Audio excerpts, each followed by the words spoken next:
How can we say that every broker out of 300 trading members in Indian stock market is facing the same issues using BSE feed? Where is that official confirmation again? नमस्ते दोस्तों, आज की कहानी एक real case study है। एक retail trader की एक बड़े स्टॉक ब्रोकर के खिलाफ एक लड़ाई। ब्रोकर का नाम Nuvama wealth and investment limited, इनको एडवाइस ब्रोकिंग के नाम से भी जाना जाता है।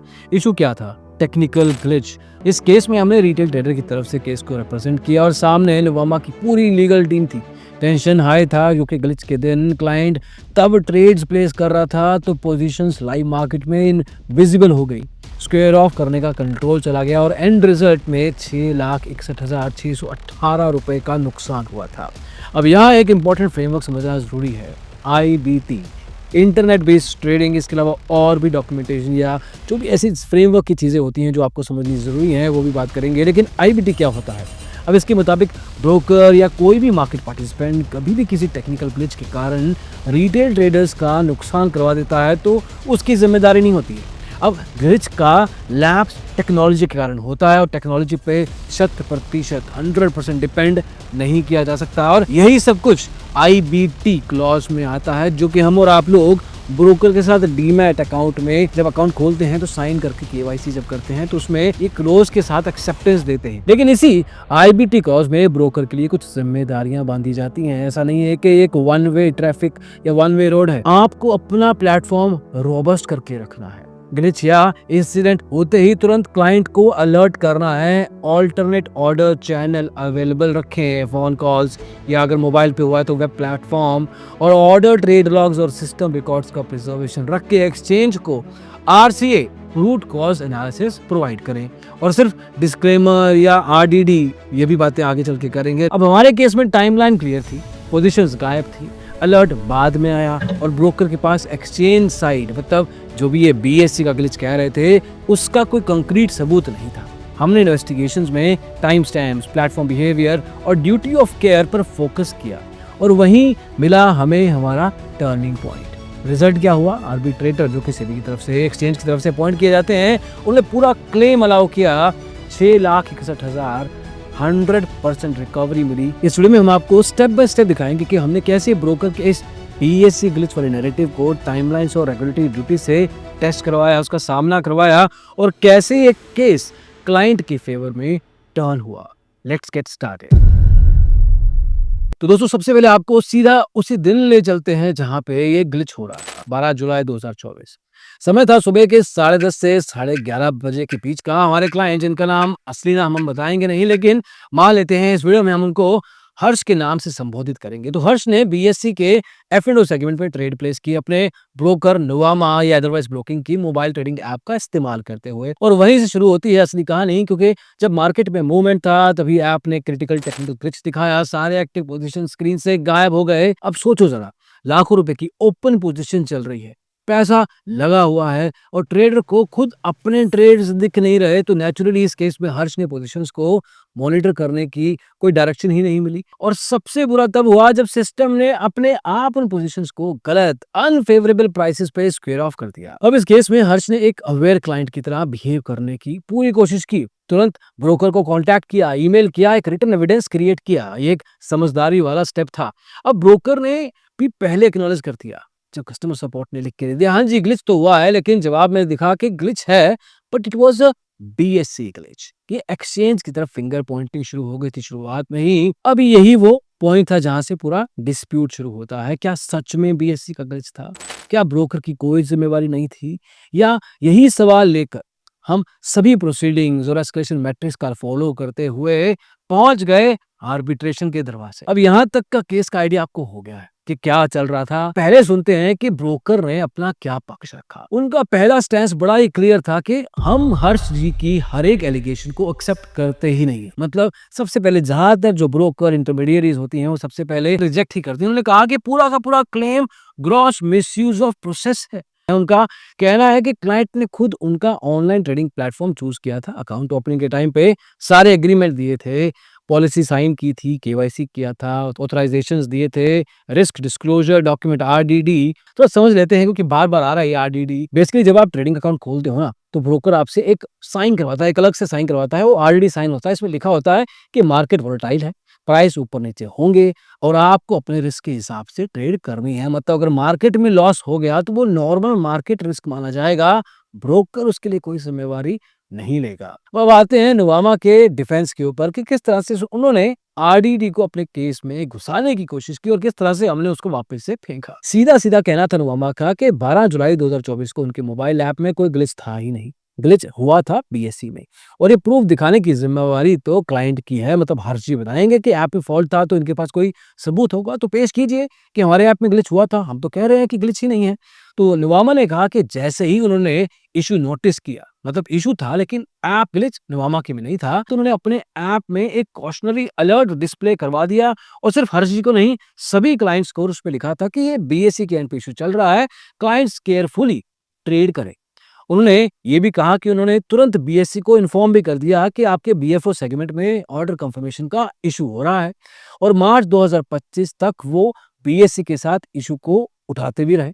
अब नुवामा का ये भी कहना था कि अगर सिर्फ नुवामा की सिस्टम में प्रॉब्लम थी तो उस दिन क्लाइंट्स को सिर्फ उन्हीं के क्लाइंट्स को इशू होता, लेकिन फैक्ट्स तो ये हैं कि मल्टीपल ब्रोकर के मल्टीपल क्लाइंट्स के इंडस्ट्री वाइड इम्पैक्ट हुआ। ये मीडिया में इसकी रिपोर्ट्स हैं, आप आर्टिकल पढ़ लीजिए। मतलब ग्लिच ये एक्सचेंज लेवल पे है, ब्रोकर लेवल पे नहीं।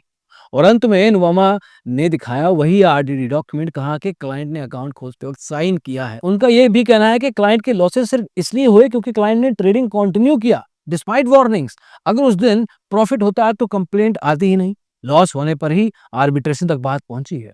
अब अपने आप को डिफेंड करने के लिए नुवामा ये भी कह दिया कि पोजीशन स्क्वायर ऑफ करना ब्रोकर का कॉन्ट्रैक्चुअल राइट है, एग्रीमेंट के हिसाब से ब्रोकर पोजीशन को क्लोज कर सकता है। क्लाइंट को ये डिसाइड करने का राइट नहीं है कि कौन से रेट पर स्क्वायर ऑफ होना चाहिए या नहीं। और जो रेगुलेशंस को लेके हमने पॉइंट उठाए थे उसमें उन्होंने कहा कि 1992 सेबी की स्टॉक ब्रोकर रेगुलेशन में कोई वायलेशन नहीं हुई, पीएफटीपी का यहाँ पे कोई सवाल नहीं होता है क्योंकि कोई मैनिपुलेटिव या फ्रॉडलेंट एक्टिविटी हुई ही नहीं है। और फाइनली नुवामा ने एक और बात की कि नुवामा ने कहा कि सेबी और एक्सचेंजेस ने 2025 के सर्कुलर में एक्सचेंजेस और सेबी ने पेनल्टी रिलैक्सेशन दिए हैं ब्रोकर को, और अगर glitch exchange, depository clearing corporation या किसी भी ग्लोबल क्लाउड प्रोवाइडर की वजह से होता है तो ब्रोकर पर पेनल्टी नहीं लगेगी। मतलब मुद्दे की बात यह है कि नुवामा ने आर्बिट्रेटर से प्रार्थना की कि इस क्लेम को डिसमिस कीजिए और उनके हिसाब से पूरी जिम्मेवारी बीएससी की है, क्लाइंट को अपने आप देखना है, उनके साथ उनकी ट्रेडिंग ऐप का इशू है ही नहीं। अब ये था नुवामा का एक हैवी पक्ष। और जब हमारी बात आई तो हम सुनने के बाद हमारा जवाब इक्वली स्ट्रॉन्ग और टेक्निकल होना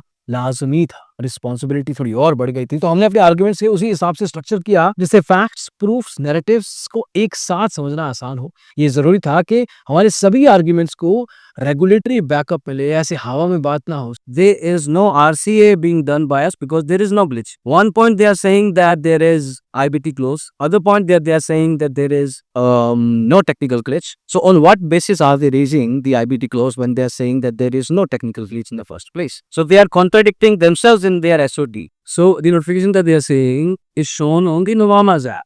If they have any proof that this directly came from the BSE feed, we will be happy to accept. Secondly, they are saying again the media reports everybody is facing same issue at the same time. So see, this could be a lot of reasons. We are relying on random media reports and that is what they are depending upon. They don't have any official documentation and that is why they are just saying that media reports said that brokers said that. अब हमने शुरू किया और बात ही रखी कि glitch देखने के बाद उसी दिन जब हर्षी ने नुवामा को अप्रोच किया तो सबसे पहली बात हमने ऑडिटर के सामने रखी कि सेबी के सर्कुलर और रेगुलेशंस ब्रोकर पर कुछ क्लियर ड्यूटीज डालते हैं कि जब भी कोई टेक्निकल ग्लिच होता है तो तुरंत क्लाइंट को नोटिफाई करना है, ये तो ब्रोकर का काम है। और एक्सचेंज के साथ आरसी रिपोर्ट फाइल करनी है। हमने मुद्दा उठाया कि आपको रूट कॉज एनालिसिस प्रोवाइड करना है, ऑडिट ट्रेल और ऑर्डर लॉग्स मेंटेन करने हैं। देखिए ग्लिच वाली बात ना बड़ी टेक्निकल होगी तो रेगुलेटर लेवल पे आपको समझना पड़ेगा कि क्या क्या चीजें आपको ध्यान देनी है। और सबसे इंपॉर्टेंट, एक्सचेंज को ब्लेम तभी किया जा सकता है जब कोई डॉक्यूमेंटेड एविडेंस हो।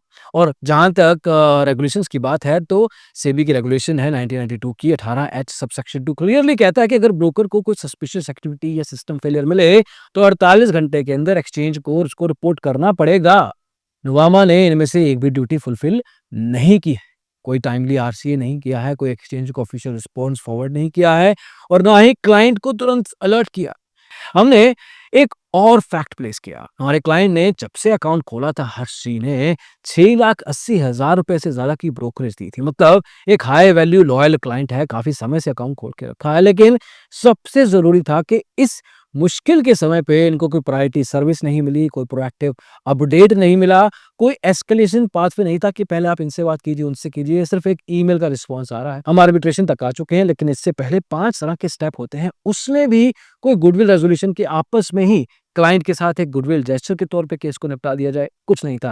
और जहाँ दूसरे ब्रोकर अपने बड़े क्लाइंट्स को रिलेशनशिप मैनेजर देते हैं, fast track personalised complaint handling service देते हैं, टाइमली अलर्ट देते हैं, हमारे यहाँ क्लाइंट को एक छोटे-मोटे नए क्लाइंट की तरह ही ट्रीट किया गया। और सबसे ग्लेयरिंग कॉन्ट्रडिक्शन, नुवामा ने खुद ने बीएससी को लिख के कम्युनिकेशन दिया है कि ऑर्डर कंफर्मेशन इशू है, एक्नॉलेज खुद इन्होंने किया है।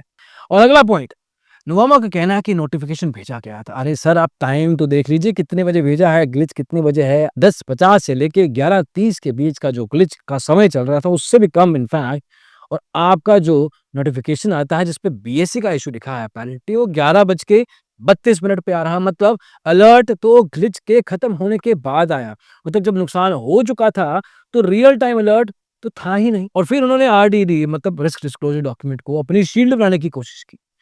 अरे हमने कहा कि आरडीडी मार्केट रिस्क के लिए होता है, लेकिन ये तो सिस्टम फेलियर है, ऑपरेशनल ग्लिच है, इसको इस्तेमाल ही नहीं कर सकते। सेबी के इंटरप्रिटेटिव लेटर्स भी यही क्लैरिफाई करते हैं। मतलब आरडीडी के पीछे छुप के बचा नहीं जाया जा सकता, और अगर जानबूझ के कोशिश की जाती है तो ये लीगल भी नहीं है। एंड फाइनली सबसे बड़ा लूपहोल, अगर नुवामा कह रहा है कि ग्लिच बीएससी का था, तो क्या उनके पास बीएससी का कंफर्मेशन लेटर है? कहीं पे लिख के दिया है बीएससी ने? सिर्फ कुछ मीडिया आर्टिकल्स दिखाए गए हैं जो कि लीगली इररिलेवेंट होते हैं। जब तक एक्सचेंज से लिखित कंफर्मेशन ना आए, लायबिलिटी ब्रोकर पे रहेगी। हमारी प्रेयर सिंपल थी, पूरा रीइंबर्समेंट 6,61,618 रुपए 88 पैसे, और अगर डिले करते हैं तो ब्याज के साथ। तो हर जी के अकाउंट में मिलना चाहिए, क्योंकि उनके खाते से ये पैसे का नुकसान हुआ है। दूसरा, रिटर्न एक्नॉलेजमेंट चाहिए फेलियर का, सर्विस फेलियर का। तीसरा, आरसीए और एक्सचेंज कम्युनिकेशन डिस्क्लोज करना कि आपने किया है। इंफ्रास्ट्रक्चर इंप्रूव करने का पब्लिक एश्योरेंस भी दीजिए, क्योंकि हम आपके क्लाइंट हैं, दोबारा हमें दिक्कत नहीं आनी चाहिए। Then regulatory penalty for non compliance, ये हमारी प्रेयर थी आर्बिट्रेटर साहब से कि आप ये पॉइंट जरूर रखिएगा, और ये जो लिटिगेशन के कॉस्ट आए हैं ये वापस क्लाइंट को मिलने चाहिए। और सबसे इंपॉर्टेंट, हमने आर्बिट्रेटर को ये भी बोला कि अगर कल को बीएससी के ऑफिशियल लेटर से कुछ भी ऐसा आता है जिसमें उनकी लायबिलिटी प्रूव होती है, तो हम एक्सचेंज के खिलाफ प्रोसीडिंग करने को तैयार हैं। उस केस में हमें नुवामा से कोई लेना देना नहीं है, we will get to the exchange. लेकिन जब तक ऐसा सबूत नहीं है, लायबिलिटी सीधा ब्रोकर पर ही रहेगी, क्योंकि हमने ट्रेड ब्रोकर के ऐप पे ही प्लेस किया है। खैर, अब बात आती है ट्रिब्यूनल की, आर्बिट्रेटर साहब की, जिनको फैसला करना था कि किस दिशा में इस केस को लेके जाया जाए। अब आर्बिट्रेटर के पास 3 सिंपल इशू फ्रेम थे, जिनका सवाल का जवाब उनको खुद फिगर आउट करना था based on the arguments from both the sides. सबसे पहला कि क्या नुवामा ने डिफॉल्ट किया, जैसे जो हमने भी एलिगेशन लगाए हैं, तो क्या सच में ऐसे एलिगेशन सही थे वो? दूसरा, क्या हर्ष जी को कॉम्पनसेशन मिलनी चाहिए, और is he entitled to get the money back?